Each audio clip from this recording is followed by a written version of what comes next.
చివరి ప్రార్థన చేయబోతున్నాను. ఆగిపోయిన 10 మందిలో నువ్వు ఉండిపోయావని తెలుసా?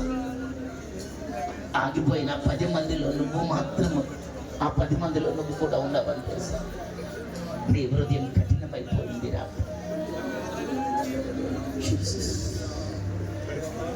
యథార్థతతో ఎంతమంది రాత్రి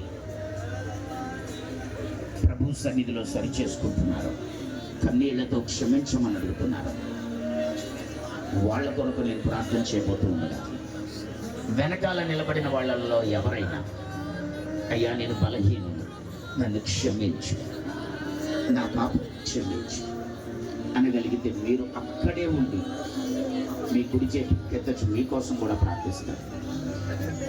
బాప్టిజం కావాలి అన్న వాళ్ళు ముందుకు రావాలి.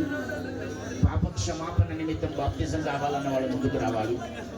మిగిలిన వాళ్ళు ఎవరైనా నన్ను క్షమించి ప్రభు అనగలిగితే అక్కడే ఉండండి. కుడి చేయి పైకెత్తి నా చేయి పట్టుకో, నా బలహీనతలు క్షమించు, ఎలాగైనా నన్ను పరలోకం చేయొచ్చు, ఎలాగైనా నన్ను పరలోకం తీసుకెళ్ళి అగ్నిగుండంలో నేను పడిపోకూడదు, అగ్నిగుండంలో నేను జారిపోకూడదు.